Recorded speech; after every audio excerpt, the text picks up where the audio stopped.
Welcome to the Transport Leaders podcast, where we discuss the breakthrough ideas and bold solutions transforming the future of transport around the world.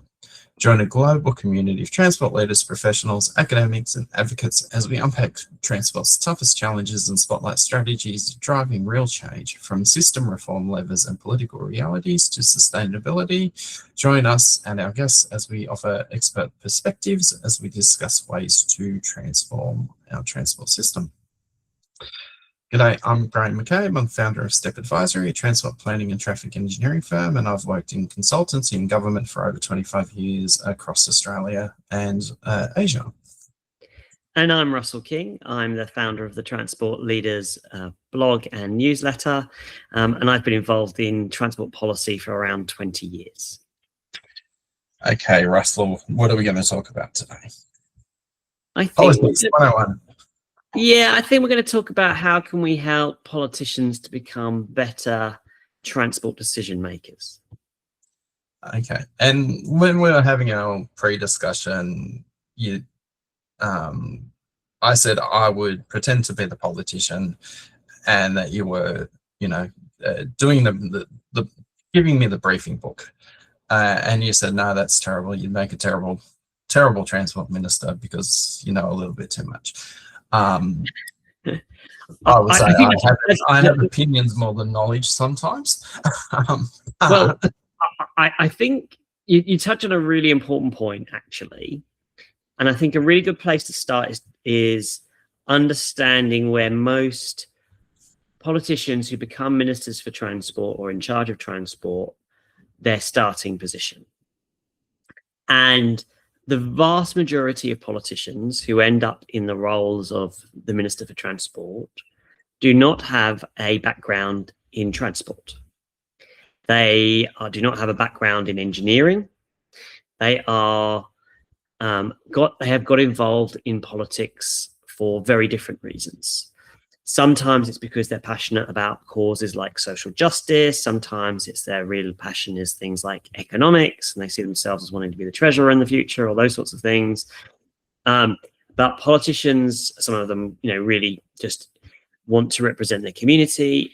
They're in it for good reasons, but they do not come from an experience or an understanding of transport or an interest in transport typically. The ones that do are an exception. So the vast majority, you have to start from a very low base. So politicians come in. Let's just say they are a community member who got annoyed at what their local council was doing, and got into council, then decided that they actually liked making change. So went from a local council to being elected at a higher level, so a state, regional government or a federal government. They've social climbed their way up the ranks internally. They've schmoozed all the right people in the party, and their reward for getting the numbers or getting lots of donations is the transport ministry. So they're coming in there, overlooking, a beautiful harbour or river or something like that, and you have to go in and go, well, Minister, what's your opening line? So I think it's important to, before you kind of get to your opening line, is what is going to be their experience and understanding of transport to date. Okay. Most recently, it'd be sitting in a car being driven by somebody else. Yeah, but also they will have had issues raised on the doorstep with their constituents about transport. The vast majority of those engagements, though, in the vast majority of places, will be congestion related. Traffic's terrible. What are you going to do? It takes me 10 minutes to get out of my neighborhood. The freeway's stuffed. I can't use public transport. It's too hard. Yes. And because they don't have any transport experience, and concepts like induced demand are counterintuitive, their perception that you're starting with is not neutral in the sense of they don't understand roads at all and that they're open to completely being told what to do. They will be coming from a starting position of the answer to congestion is to widen the road. Okay, similarly to the vast majority of the public. Okay, how do you ease congestion? Make the road wider. So that is their starting position. Now, that means that you are already on the back foot. So then you've got to start thinking about who are the people that are going to be advising the minister. And this is where you really need to be thinking strategically about your senior leaders. And I've written previously about one of the challenges we have is in the transport space, we need to make a lot of change for a lot of reasons. There's a lot of things that are wrong in how we do transport, right? And how we allocate money and how we do projects and all sorts of other things. There's a lot of issues that need to be tackled. In order to tackle those and understand them, you need people at the senior levels of the transport bureaucracy who understand transport. Oh, that's controversial. We're getting rid of all of those, aren't we? We don't want technical experts. Technical experts get in the way of. Well, interesting. Yes, exactly. Delivery. So what's interesting is that. So I'll give you an example I found out this morning. The UK's Department for Transport a few months ago appointed a generalist into the head of the transport department. Now, can you get away with a generalist in the department at the head of a department of transport? Possibly. But if you're going to have a generalist in charge, and I've written a blog about why generalists don't really work in transport, but if you're going to have a generalist in charge, make sure they are supplemented by a whole bunch of people who really understand the subject matter and can effectively advise the generalist. Because hang on a second. When you say generalist, you're not talking about generalist in terms of their understanding of or experience in transport. You're talking about somebody whose background may just be purely in management or communications or economics or something. They're coming from a different policy expertise typically, right? So the way a lot of our civil service public services work is there's a kind of generalist senior public servant kind of role, okay? And the thinking goes that these people are smart, they've got experience of coming up the ranks, they know the right questions to ask.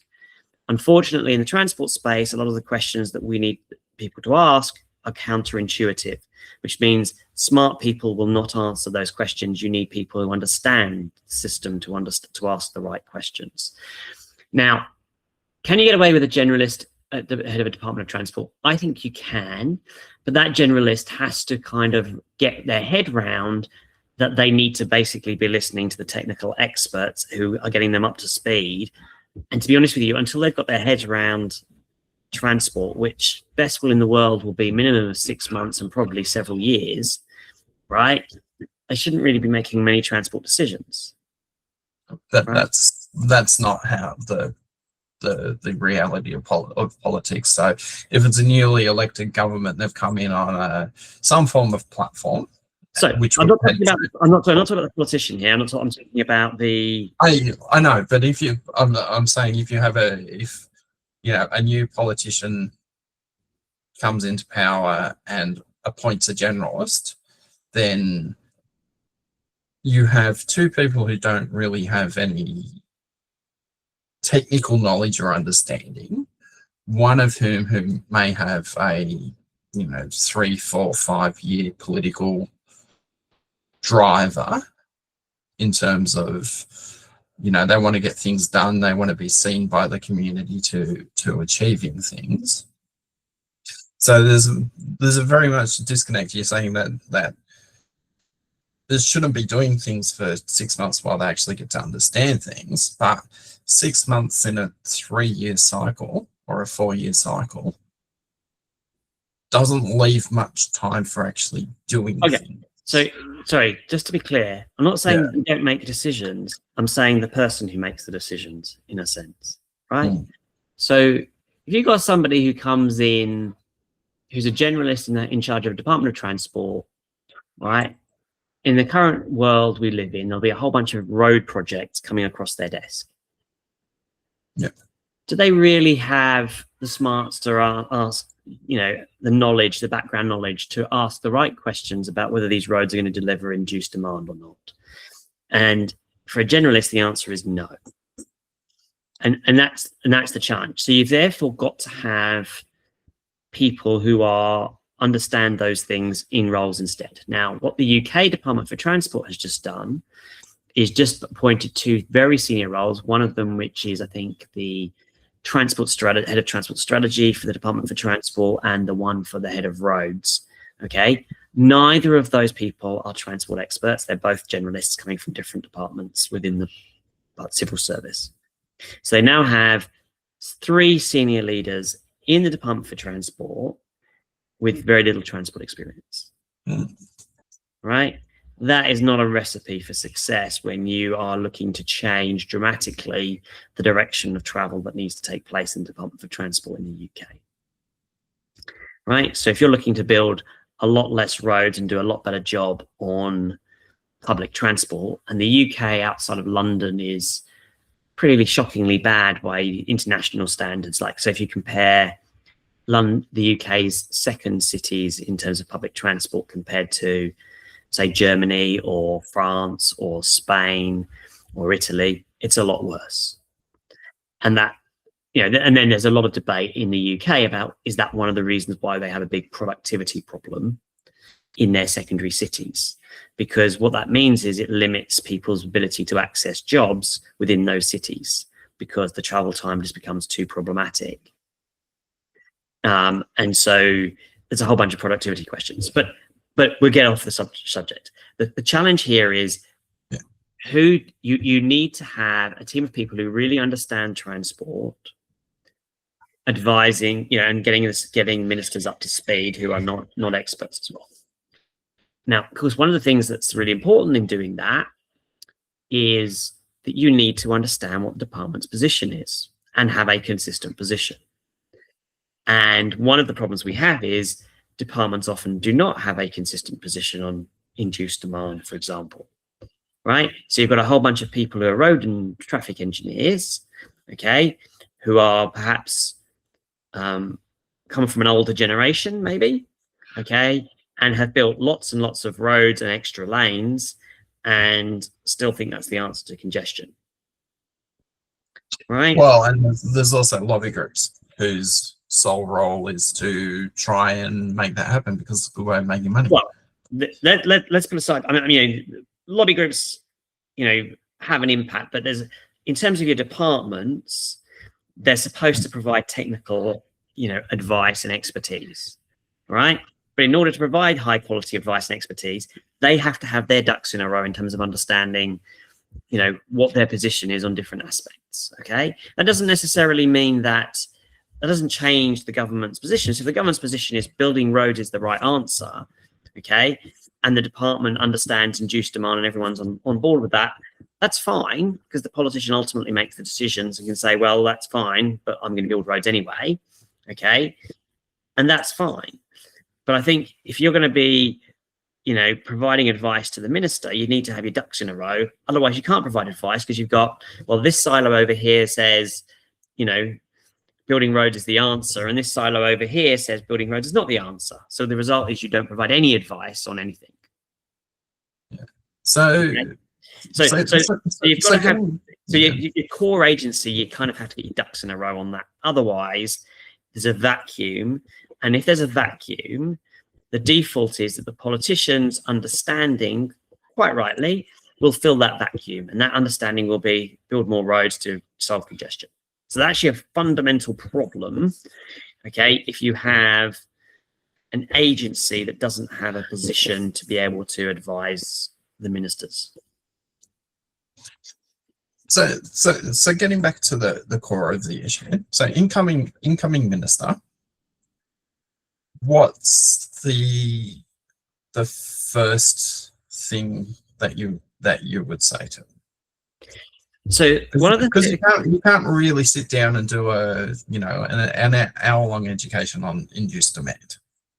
No, so the first thing, one of the key lenses on this is, it is the role of the public service and the civil service to support ministers with their agenda. Okay, so the thing is, whether you are coming in from opposition or whether you are a minister replacing an existing government minister, okay, the government now will have an agenda, okay, in terms of what it's trying to achieve in transport. Sometimes it will be, an explicit, we're going to be doing congestion busting and here's a bunch of new roads that we've promised. Okay. Sometimes it's more vague than that. Okay. And it's just kind of like, we're going to deliver a better transport system that's more sustainable and equitable.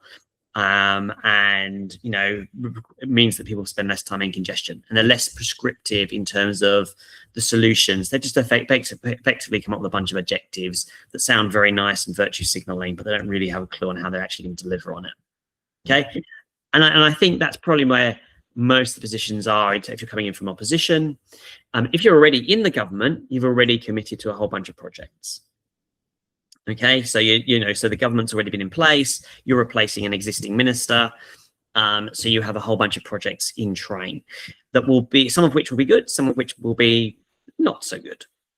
Okay, and really what you're trying to do is to say, Minister, here's where you are in terms of the projects that we've got, or here's how we're meeting the government's piece. So what you're trying to do is build a relationship with the minister, okay, in terms of getting them up to speed on what's already happening or what you're going to change and do in order to support their manifesto election commitments.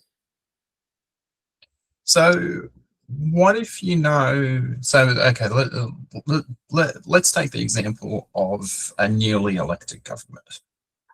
So manifesto says we will widen all these roads and turn them into arterials to support low density greenfields development because it's becoming too difficult for people who are moving into these areas to drive. So that's something that's obviously initially very popular with the community. Yep. That it's addressing. We know it doesn't work in the long term, and in fact embeds car dependency even when the eventual congestion will be disbenefiting all those people. Yeah. How do you go about having that? Well, do you have a courageous conversation with the minister, or is that something where you build up slowly over time once you've built up a rapport with the minister? It's a very good question. So on something like that, I wouldn't be having the conversation on day one for certain, and I would be looking to build a relationship on more constructive ground. So you're building a relationship and investing in that relationship, so you're building the trust. I think it's the thing I would also say is you don't want to be in a position, and I think it's wrong for a position of a public service or to come out and say, Minister, you've committed to this project in your manifesto. It's going to be a disaster. You shouldn't do it. Kind of position. I think that's not quite the way to frame it. No, of course not. It's being simplistic. But you're like you said, what things are you doing to build that trust in that initial period? Yeah. So I think I'll park that a second. Let's just finish the thread around the example that you gave, and then go back to the trust things, right? So I think then the thread is really what you're trying to do with the other example is then come up with, here's a sort of solution if we just go with the traditional build an extra lane minister, build a new road, etc. Here's an alternative plan B that will deliver better results for the community in the short, medium, and long term. Okay. It's not 100% exactly aligned perhaps with what the manifesto commitment was, but it basically is solving the underlying challenge that people want. And I think at that point, if you've got a trusted relationship, a minister will reflect on that, and they may decide, I think I can take the community with me on this alternative solution. Right? So if it's a kind of extra lane, but you've kind of come up with here's an alternative solution. It's a multimodal solution, minister. We're going to provide lots better active, walking and cycling paths and a dedicated bus lane. And here's how we're going to help manage the cars, etc. in the space. Okay, we think this will deliver a better outcome for all these reasons. I think that if a community, you can take the community. I think you can take the community with you. Option, and there are ways of politically doing that for a minister to do. Okay, while staying within the spirit of what they've pledged to do in their manifesto. Okay, so that gets us through, that particular project of identifying ways to, I suppose, influence the outcome. So you're saying, yes, we're delivering on your manifesto, but along the way, here's some other things that we can include in the project. So let's talk about the building trust piece. Okay. So the building trust piece, I think there's a combination of things that you need to be doing. So first of all, you need to be proactive about what is on their agenda. So if you're a new government coming in, they've got to hold an agenda. You say, Minister, this is what we're going to be doing about all the things that you're going to be doing. These are the actions we're going to be taking, okay, to immediately get these things moving. You want to be on the front foot. Okay. The other thing I would say is that's useful is to have a conversation around, Minister, we have a few things that were perhaps have some challenges in them, projects that have some challenges. We'd like you to get you up to speed on those challenges. What I would call that would be the bring out your dead strategy. Okay, so one of the things when I was working with a minister was we said to the department, here's an amnesty, effectively, okay? Right, new minister in charge, here's an amnesty, okay? Bring us all your problems, okay? And the reason for that is that you don't want to be in a situation when there are problems on staff, if you haven't had that amnesty early on, what happens is those things get buried within the department, but they eventually get surfaced. Somebody leaks something to the newspapers, or so a critical issue comes up through a freedom of information or something like that. And so what you end up doing is playing defense a lot. Yeah. Okay. And so your whole agenda gets pushed by just be reacting to whatever the next leak is. And once things start leaking, they continue to leak in that space as well. One of the advantages we had was by bringing out your dead, we basically went around fixing problems. I mean, I literally spent the first 6 months, every day was almost a WTF or an OMG day, right? Because we were just dealing with stuff that was buried within the department. But because we've given them an amnesty, there was a whole bunch of stuff coming out that we could work on and tackle. And what that meant was it was very good from our perspective, because people who had been honest with us, it helped build trust from our perspective. They've been honest about their problems, etc. But it also built trust the other way around, because we didn't shout at them when they came out with their challenges. What we did was we worked with them constructively on how to tackle those challenges. Okay. And what that meant was that moving forward, one was vastly fewer people hid stuff from the minister's office or buried them in the department, because they knew they could come to us with genuine problems and we wouldn't shout at them, which is always a useful thing to have. From our perspective, it meant that we had a group of people that we knew, weren't being economical with the truth with us. There are a few that weren't honest, etc. And that was really damaging for the relationship with the minister's office for those people. So without obviously, lots of things are confidential. Can you give examples of the types of, I suppose, behaviour? Was it to do with projects or process, or more often than not, second guess what the minister wanted? More often than not, it's projects, right? And so it would be something going wrong. So it could be the specification of, a project. The project has problems with it, so it's not going to deliver on the benefits that you want, or there is cost overruns or project delays that are not kind of widely known at that point. Those sorts of things. Right. Okay. Or it could be something I think that comes out very commonly, but is kind of buried, is your assets are deteriorating because asset management is not going well, and it's not being things are not being properly maintained, and it hasn't reached the point yet where the reliability has deteriorated to such a point where it's become a crisis, but you're heading in that direction because you're not doing your maintenance properly. Right? Does that give you a flavor of the sorts of things that you really want to be having conversations with about, with your new minister to deal with? So is there a level of fear of delivering bad or challenging news to ministers?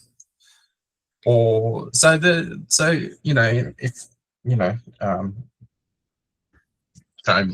my age, I used to watch Yes Minister and Yes Prime Minister as a child. Very well worth of public servants having a look at. And the minister's head of department would say, well, that's a very courageous decision, Minister. So have we gone the opposite way, where the advisors or bureaucrats are afraid to put the minister in a position where there would have to be a courageous decision of declaring to the community that something has not gone awry, so they withhold the information and then actually make the situation worse? So I think there's a combination of things here. So the default phrase that you hear a lot from the public service is frank and fearless advice. Right? And I personally find that phrase a little bit too crude, because I think how you provide that and deliver that advice is as important as providing the advice. Okay? And if you can do it, and so there's really different ways of presenting that advice, and to some extent it depends on the temperament of the minister. So there have been some high profile instances I've seen where that the minister has a short fuse. Yeah. Okay. And others where it's a much more constructive piece. And sometimes I think in the Australian context, we have much more, ministers' offices are much more political. I've got lots of political appointees in them. That's not true in other jurisdictions as much. And sometimes it's you inform the chief of staff, or you inform one of the senior advisors in the office of a problem, rather than the minister directly. And then it's a kind of, how do you, then there's a conversation to be had about who's going to inform the minister and tell the minister, right? Yeah. And I kind of got, the messenger can often be as important as the message in getting the right decisions made off the back of it. So let's dig into that. So I'm the bureaucrat. It's like, this $2 billion project's going to now cost $2.8 billion. We've discovered contaminated land, and the project timeline is going to blow out, and the project won't be ready before the next election. Yeah. Russell, Minister's policy advisor, can you help us out with how we have this discussion? I'm guessing you had that type of thing quite often. This problem sounds very familiar. Yes. So the thing I would say on those is the first thing to understand is the revised figure credible? Okay. What you don't want to be doing is, admitting that you've got a budget increase and, a time delay, making that apparent, and then 6 months later saying another delay and another budget increase, right? So the thing I would say is the first thing to understand is how have we got into the position that we've got into, okay, in terms of why have we ended up with this increase? Why have we ended up with this delay? Okay. And are we really confident that this is it? This is going to be the last delay and this is the last peak? Because if you're going to have to come clean on a delay and a budget increase, okay, you want to do it once, right? You don't want to have to do it again and again and again. So you're trying to understand. So one of the things you've got to go is, right, why is this project going to write? And often 9 times out of 10, I would say it is because the original scoping stage was rushed, right? So we've gone into delivery far too quickly. Yeah. Right. And so you've got a whole bunch of assumptions in your project, which, as you go through your project, you find that those assumptions are not right, and the timeline and the budget was based on those assumptions being relatively rosy, and that's not the reality. So is it getting back to the education piece and the short political timeframes that occur in a lot of places? Can we be successful in educating ministers in thinking slow, acting fast? So doing all of that groundwork, having a good project so that when we, break ground, you don't have the cost blowouts, you don't have the time delays, you have a project that's well thought through, delivers the outcomes, and if you're using early contractor involvement or whatever method, once they start constructing, there's a very firm timeline. The costs are pretty well understood. Whereas, politicians, love having a shiny object that they can stand in front of and make an announcement about. Okay, so there's different aspects here. Okay, so let me give you one example, right? When one of the things that I knew that we would want to do would be, prior to the next election, we would want to commit to a major transport project. Yep. Okay. Now, there are examples of jurisdictions where that major transport project has basically been created and designed within a minister or a premier's office, right, at election time, in order to win votes, and they've drawn lines on a map to sort of like, here's a whole bunch of marginal seats, we'll promise them this transport project, and they'll all be happy, and therefore we'll win the election, kind of stuff. Okay. And that's a disaster from a transport planning perspective, right? It's kind of like short-term political benefit, but at the long-term expense of the transport system. The way we did it was quite early on in our term. We asked them, we got advice from the public service about what the right projects should be in terms of new commitments, and therefore what we had time to do was work up those projects properly, so that and this was the theory anyway, was that come election time we could make the commitment having done a huge amount of the upfront work already, as in knowing things like where we needed to have stations, what the right alignment of what the project was, broadly speaking, what the budget would be, those sorts of things. Okay, so in that scenario, that works quite well, right? If you do it that way, the ministers can make an announcement at election time. You've done it. You've done the proper planning. You can deliver a good transport outcome. You do need to be on the front foot early on, though. There's no point in asking 3 months before the election, what project should we commit to? Because people aren't ready. And, typically it takes a bit of time to work out what the right thing should be. So you've got to be doing that work behind the scenes. You've then got other projects where, you've committed to a project perhaps in opposition or in the previous term of government, okay, and you need to show progress on the project. It's no good saying announcing the project. You've got to be showing, projects. Now,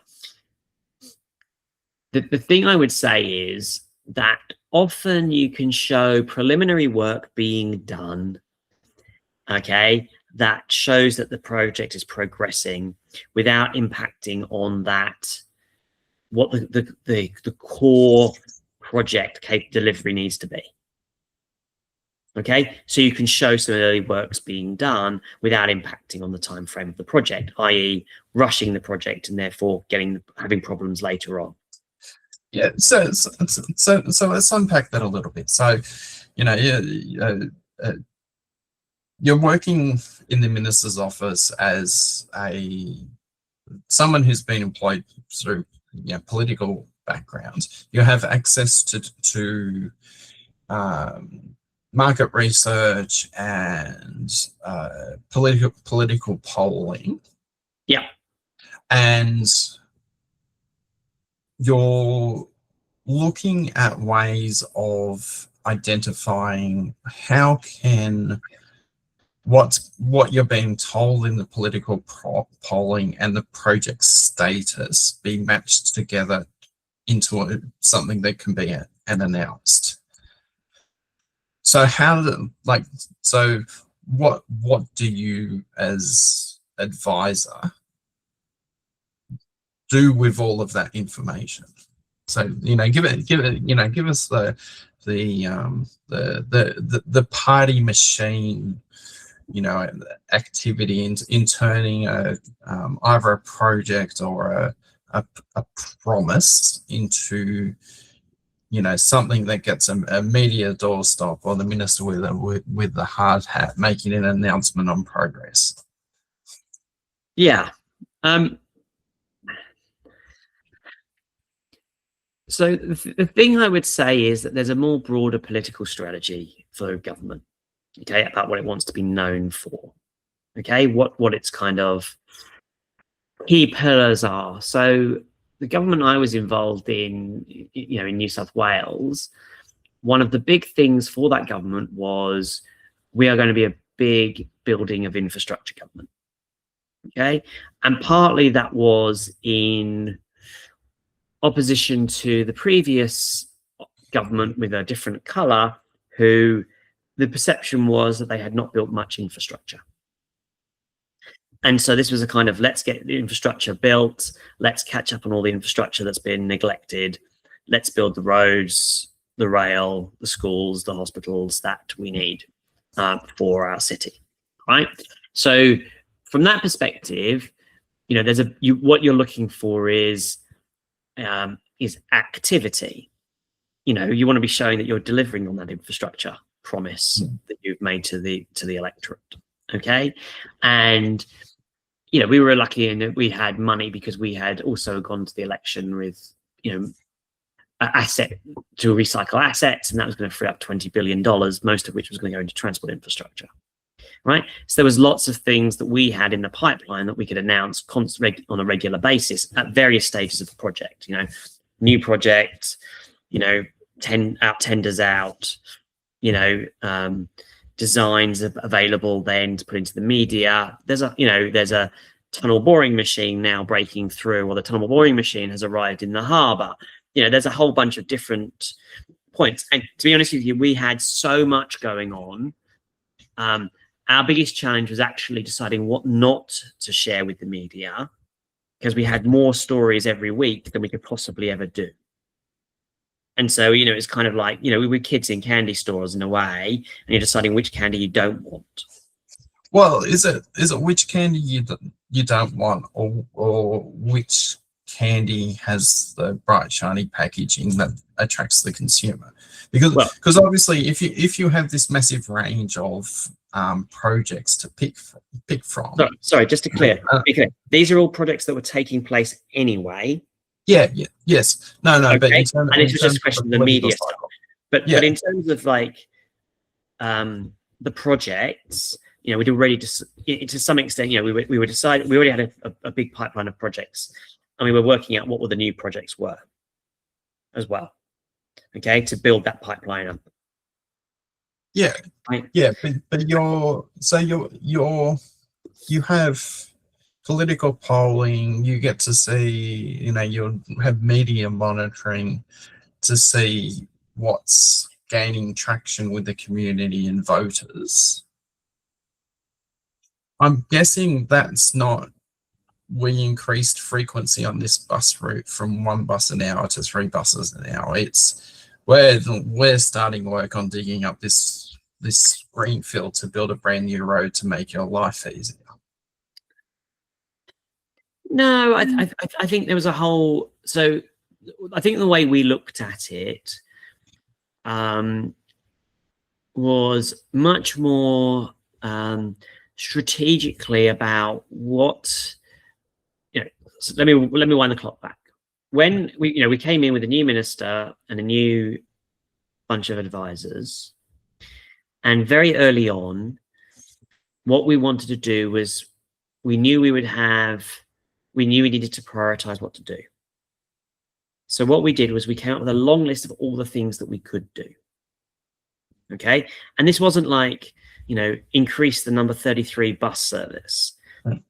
It was things like focus on improving bus services, so increasing reliability, increasing frequency, those sorts of kind of aspects, and what and turning that into a kind of more strategic narrative about what we're doing in terms of buses, and then repeating that for rail and all those sorts of things.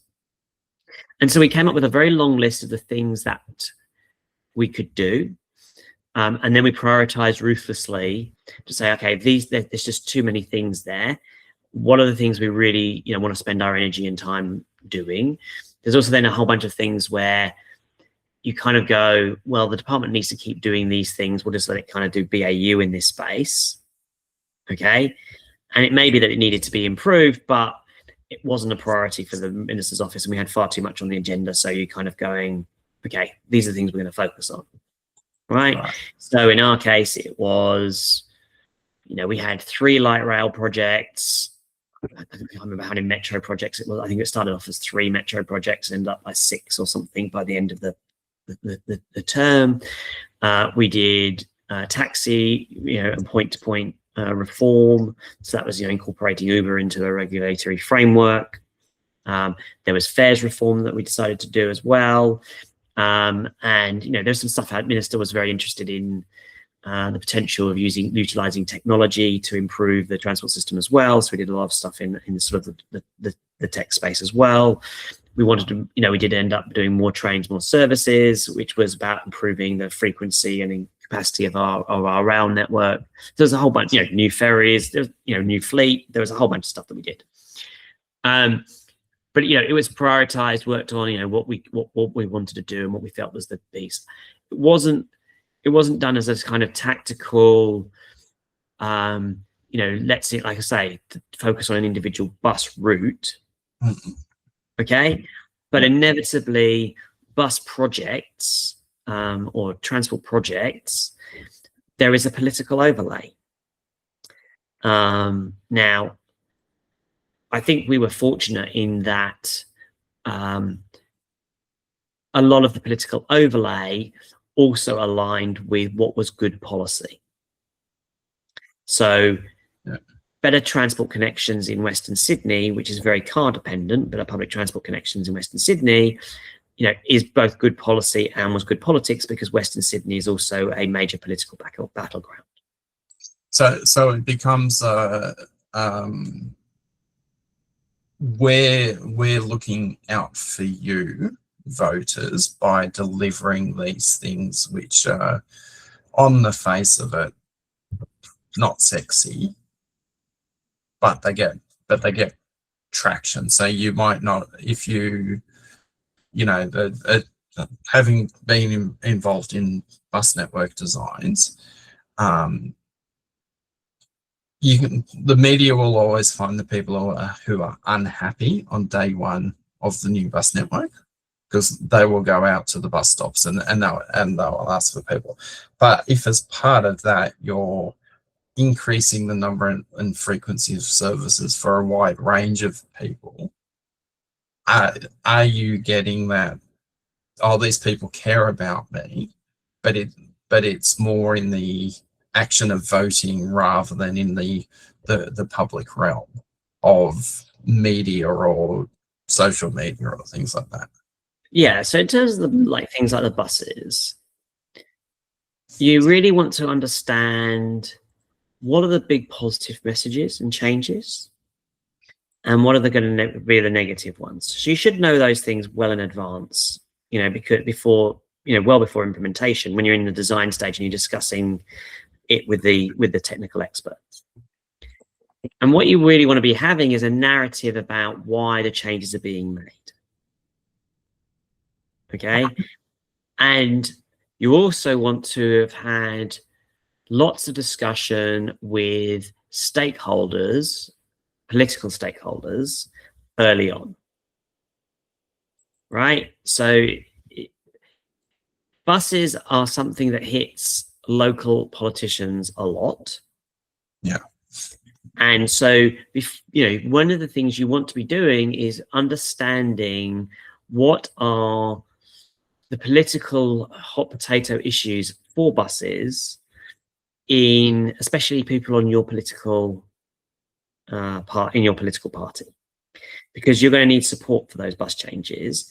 And if you're coming up with a regime which is basically all of your colleagues don't understand what the changes are for, they get lots of complaints about them, they don't know how to explain them to the public, they are going to backlash against you. And we saw that we've seen that recently in some places.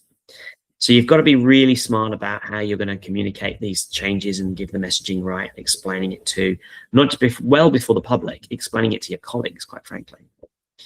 But what you're, part of the design is you're looking at and understanding, okay, so this is going to be a winners, this is going to be the losers. How are we going to explain it to the losers? Is it going to fly politically? And the way I would just say on transport is, if you're trying to get 100%, it's the technocratic right solution. Mm. That's just not realistic. It's not the real world. No, yeah. Right. but if you're and this is the lens I would go with is, was it a significant improvement on what came before, i.e. 80% of the decisions you made around the bus route are the right decisions from a transport system perspective, and you had to make 20% of decisions for politically tactical reasons, that's a great result, right? It's not perfect from a transport system perspective, but actually, 80% of what you're trying to achieve, that's a very good, that's making, if you're saying, oh, that's not good, you're really making the perfect the enemy of the good. And that's not a place to be, not in a political world. Yeah. So, but it's very much I suppose, getting back to the question. But the question is the value of lots of small scale under the radar things from a political perspective. So,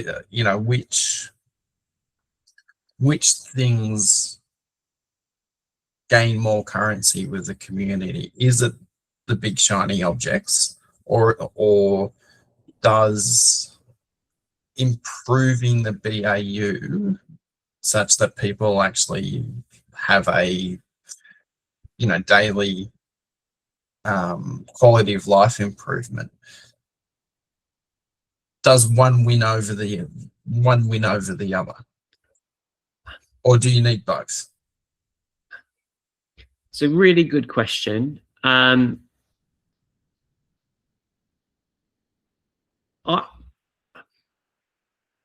It'd be very easy to say, well, you need both because you need everything, right? But we live in a world where you need to make priorities. Okay. Now, I would argue that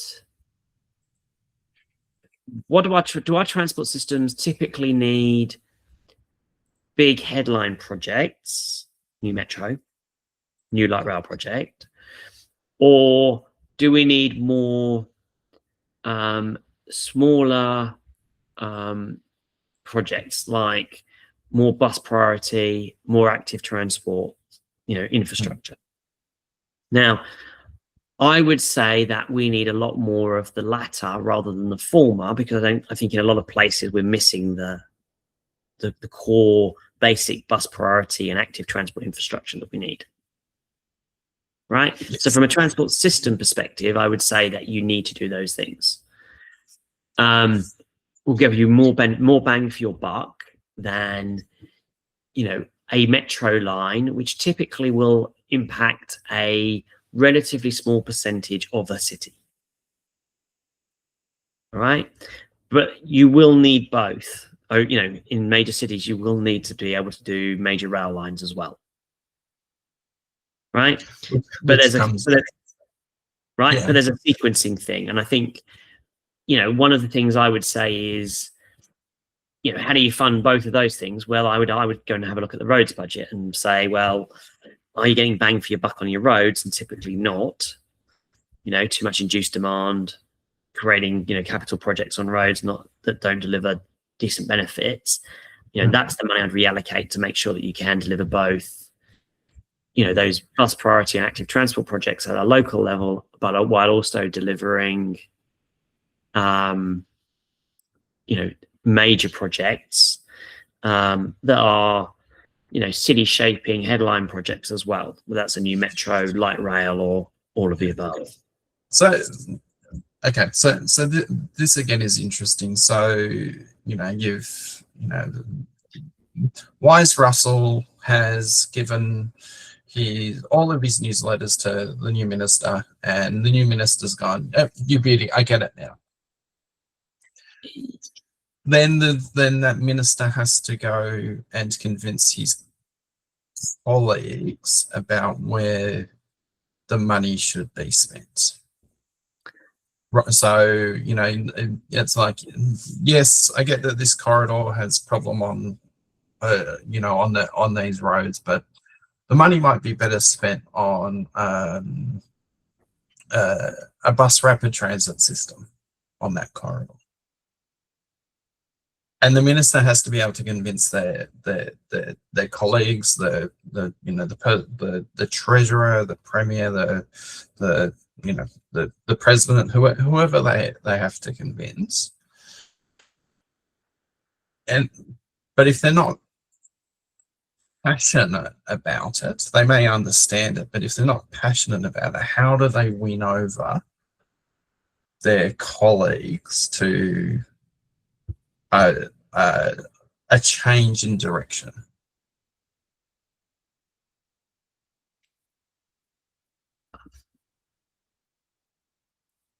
It's a very good question, and I think one of the challenges if you're changing direction in a lot of our governance models.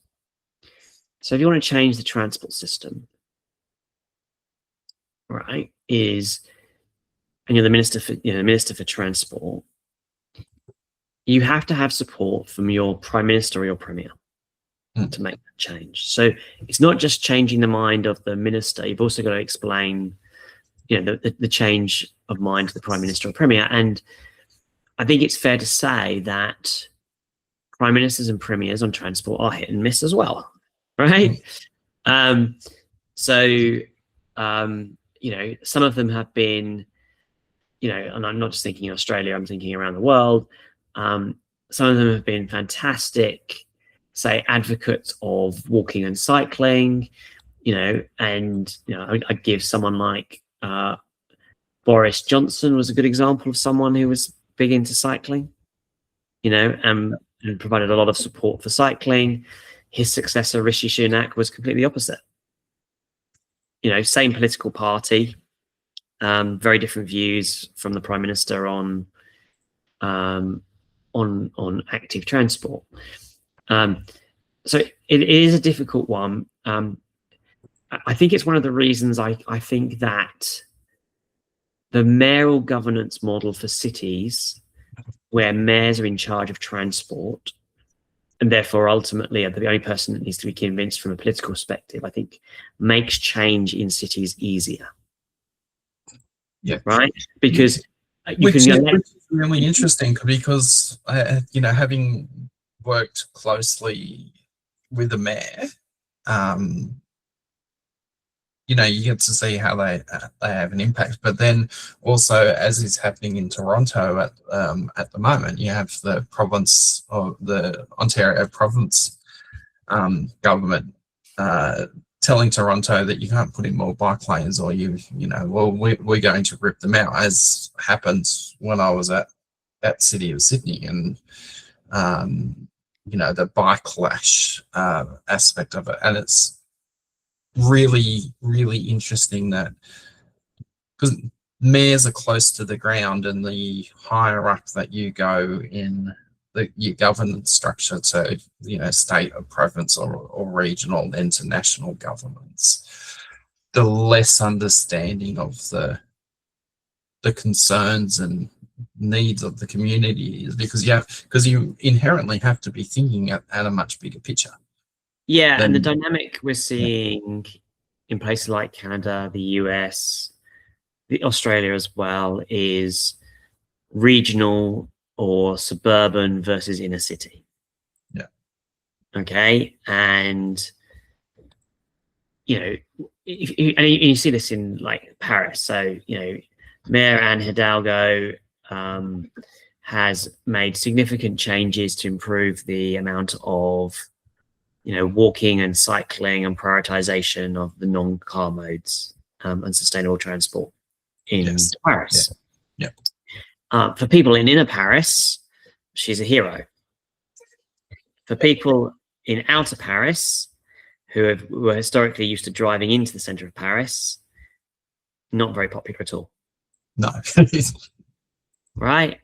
And that dynamic is playing out in many places of people who live in the inner city don't want to have car dependency, but the people that they're preventing from using their cars in the inner city are people from the outskirts of the city.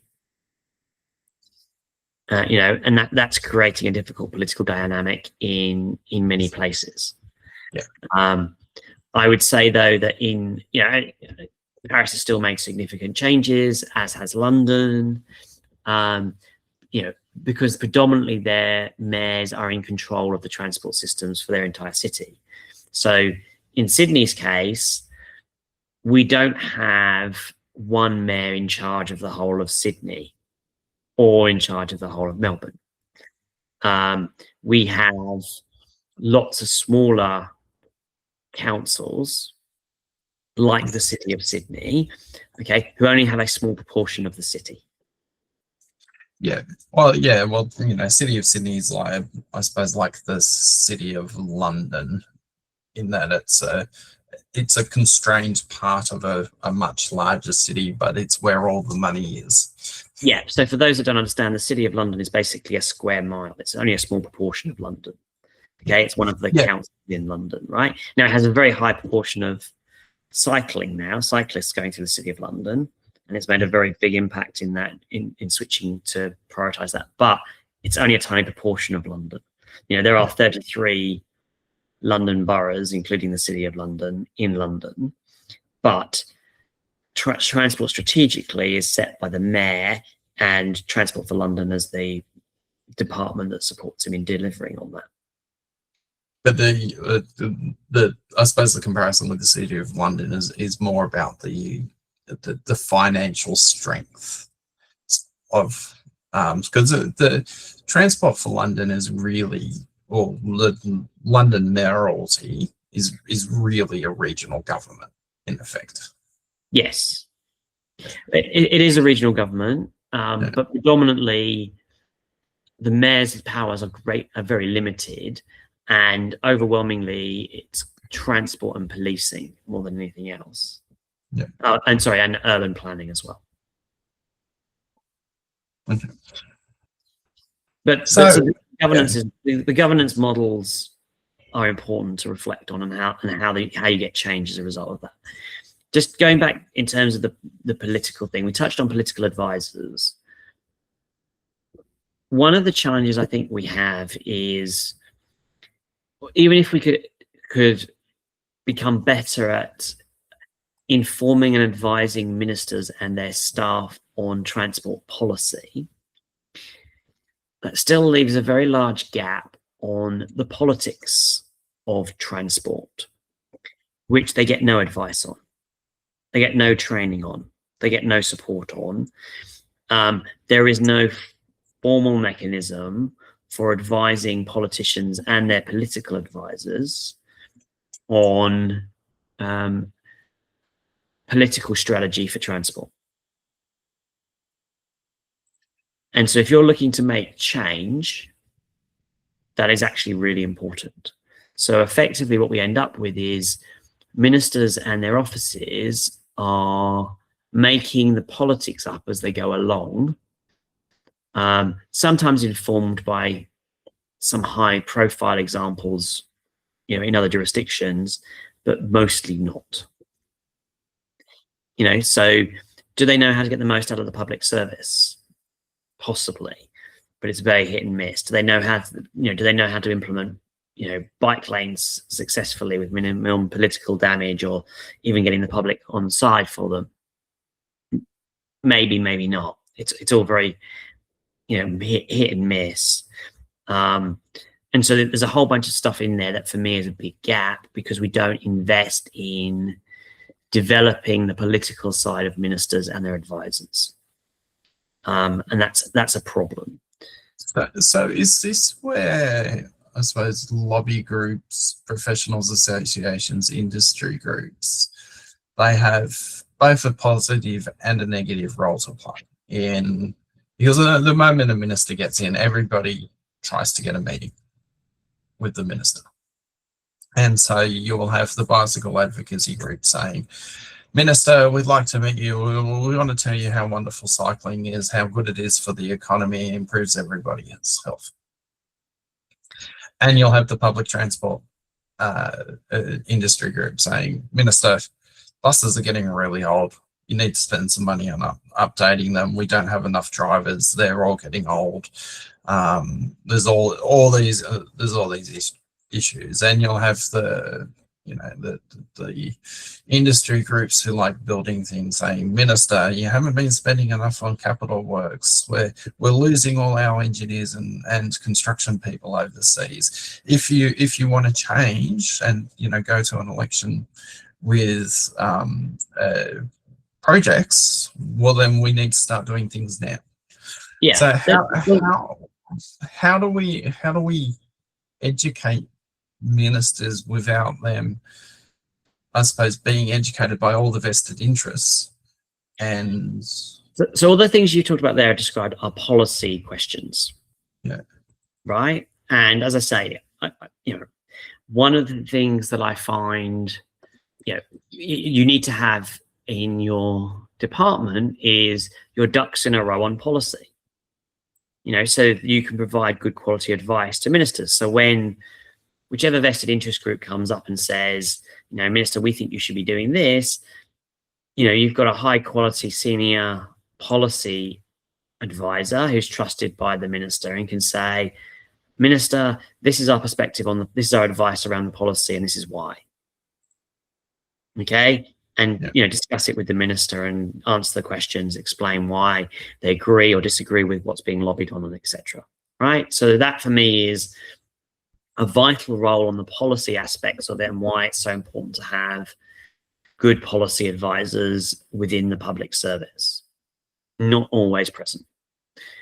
So, but they're not getting, what they don't get is the political lens. There's no education on the political side of things. And the problem is that comes from, a lot of that comes from lobbyists of one sort or another. Right? So the lobbyist will say, oh, minister, this is, here's some polling that shows X, Y, and Z is really popular with constituents in these places. This is why you should be doing this particular project, etc., or, whatever. Okay. And there's no training of those of ministers in understanding and questioning those sorts of things. So it's a bit hit and miss, but in terms of how they think of these things from a political lens, and including their political advisors. And the challenge is, most of those political advisors will not be transport people either. Almost all of them will be non-transport people. And they'll generally be people these days who have been in the party from early university days and have gone, started out volunteering, got a job in a local MP's office, then progressed their way up through the internal party politics. Yeah, and the thing is, I would say is that can work out in different ways. So the strength of that model is these people do have a good political lens, which is really important advice for a minister. Okay, and so that's a really important aspect of what they have. The thing I would say is that is a problem is when what they do is they put politics before everything else. So they're not looking to do good policy; they're just looking to do good politics. And so everything becomes, a very political aspect rather than delivering on good policy. Right. So the best ministers, the best prime ministers have done both. They've made the politics work and they've made the policy work, good policy as well. Okay. I think far too many of our politicians, for various reasons these days, and their advisors get trapped in they're interested in the politics. They're not interested in good policy. So, and how are they determining what's good politics when they don't have a background in the area? So a political advisor or a political staffer has a worldview that's aligned them to that minister, and then the bureaucracy or industry groups are saying, actually, this thing over here, we would really like this thing to happen.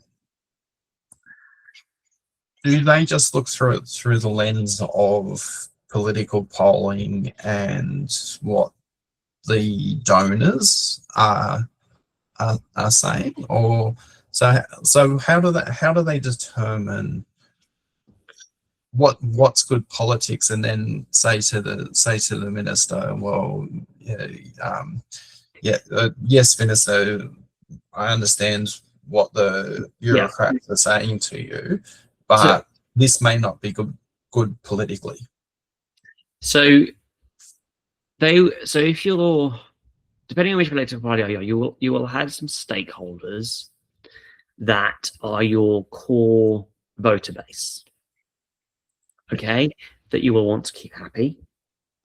And you will also have some core swing voters that you will also want to be looking at how you can keep those people on the side as well.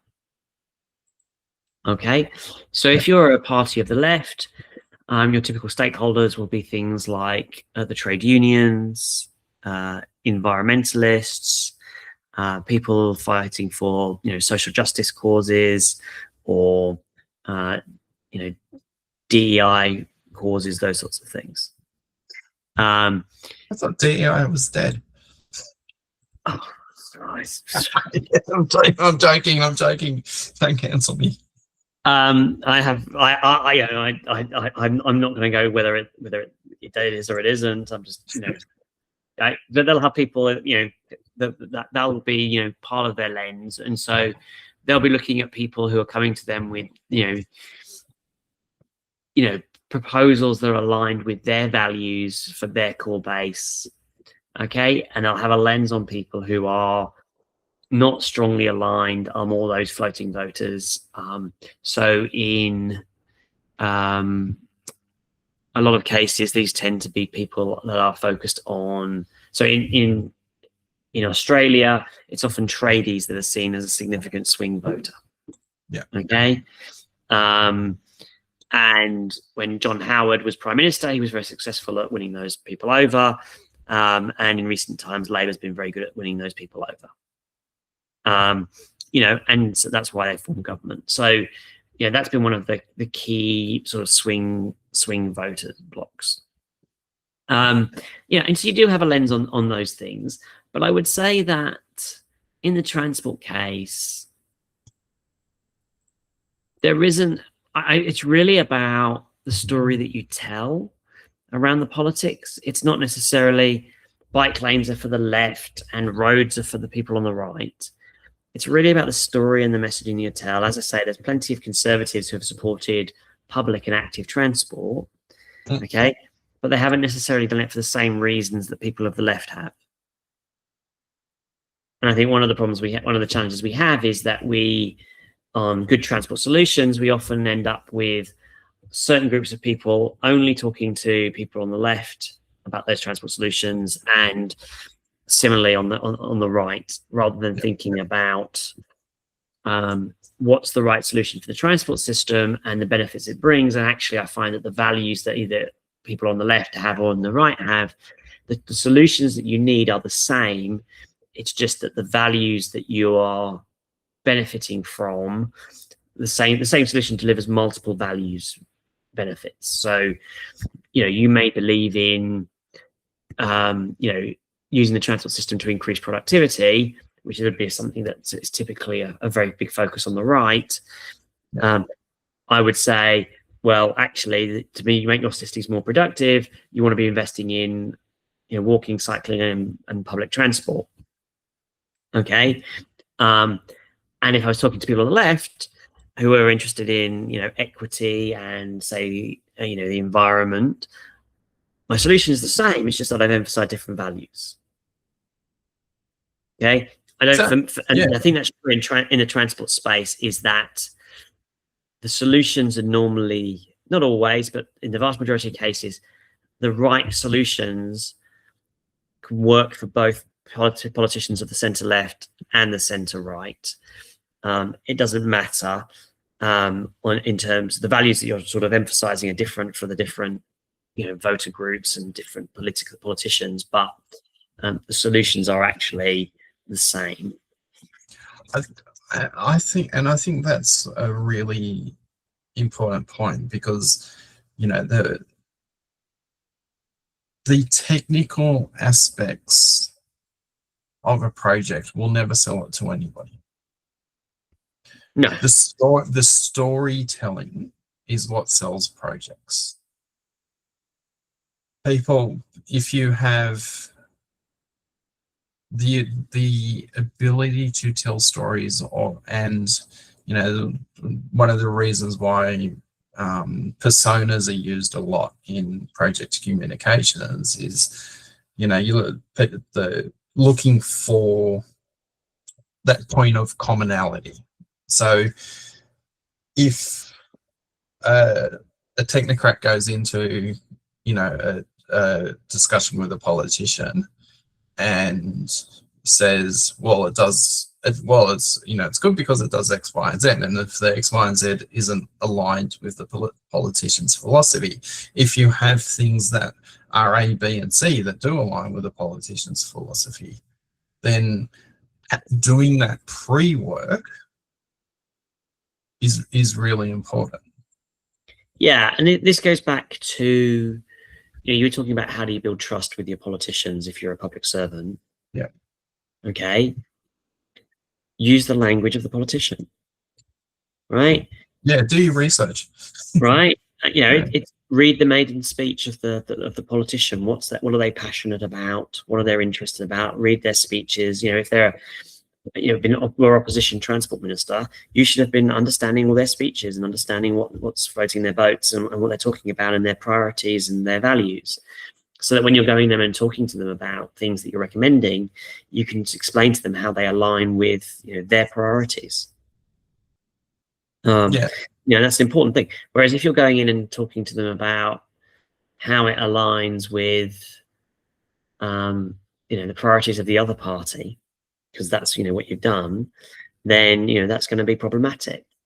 And the languages the languages are very different between the political parties. I remember one change of government I saw where one government was describing the people on public transport as its customers, and they were talking about customer focus.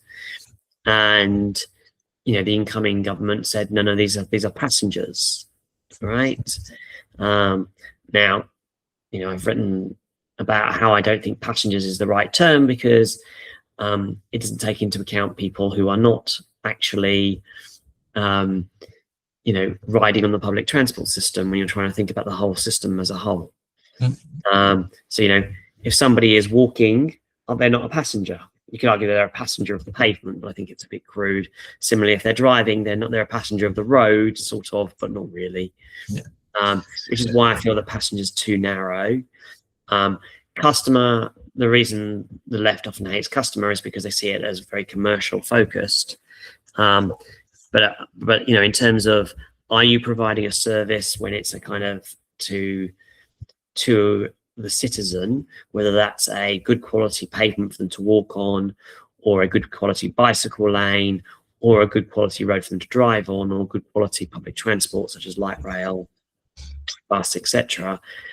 For me, that lens is where I got to, but you've got to use the language of the politician. Yeah. And I think another aspect that is good for bureaucrats is knowing when to park a project.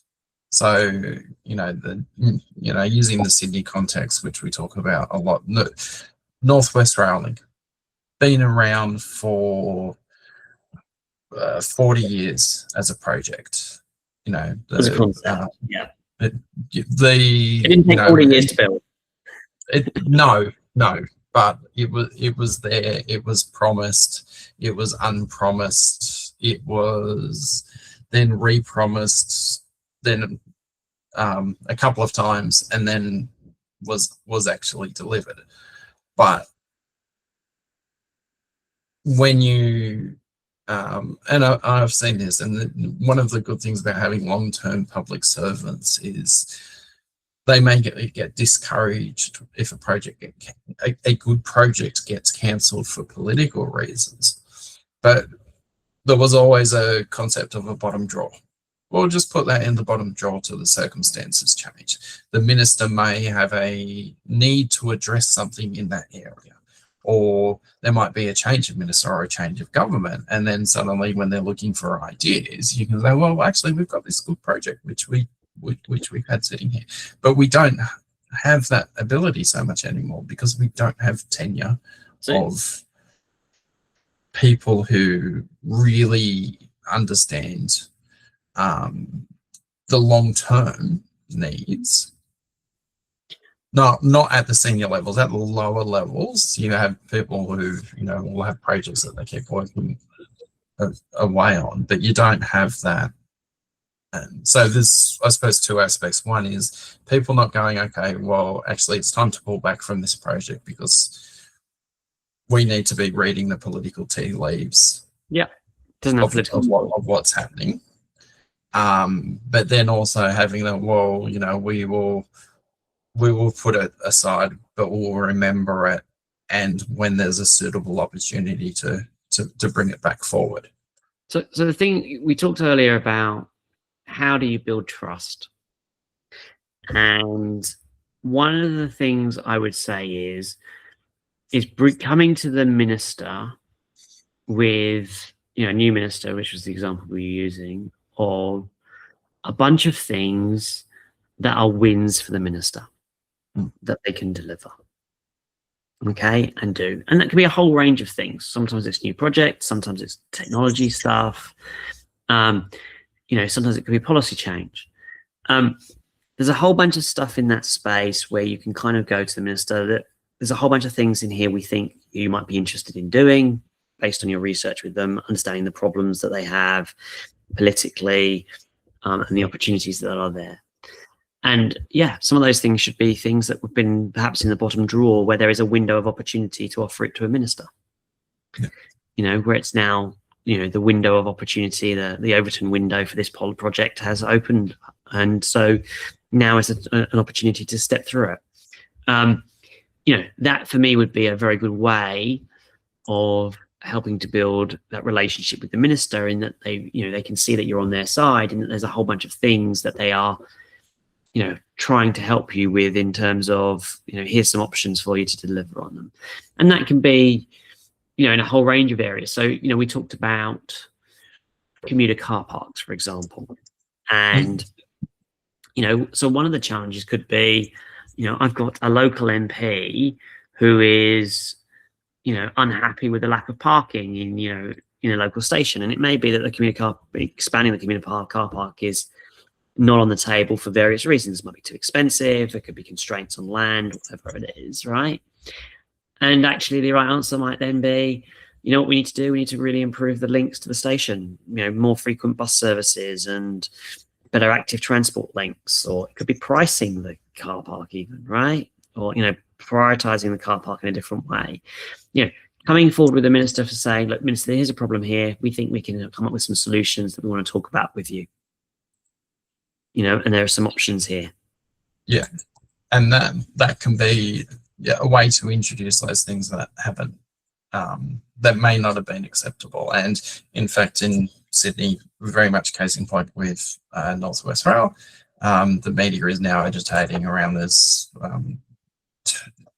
250% parking demand for the massive commuter car parks that they've built, which is an obvious sign of a failure over the rest of the planning, land use planning and the transport system to get people housing and public and active transport where they can get to the stations without actually having to rely on their car, which I think is a good point for us to end today. So I think what we've discovered is it's actually a two-way piece of education. Bureaucrats need a good dose of education on politics, and the politicians need a good dose of education on transport. I wouldn't quite phrase it as the bureaucrats need a dose of education on the politics with a big P, but I think they do need to be smart about how they build relationships with and communicate with politicians and their advisors. Political awareness is useful, but it's not their role to play politics with a big P. No, I'm not suggesting that they insert themselves into the political process, but having that understanding of it. Yeah. So that they need to understand the constraints the minister is under. Yeah. Well, great. Well, that was very enlightening for me. Having always been someone on the other side of the process. So thank you, Ross. No problem, Graham. As always, it was great to talk to you.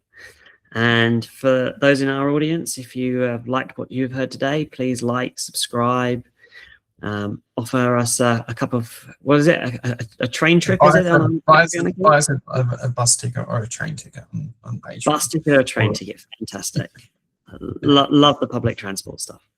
Yeah, and and we will be. I don't know. I was going to say we'll see you next week, but I'll see you next week. Yes, you'll see me next week, and we will hopefully see our audience again soon. So thank you very much for watching and listening.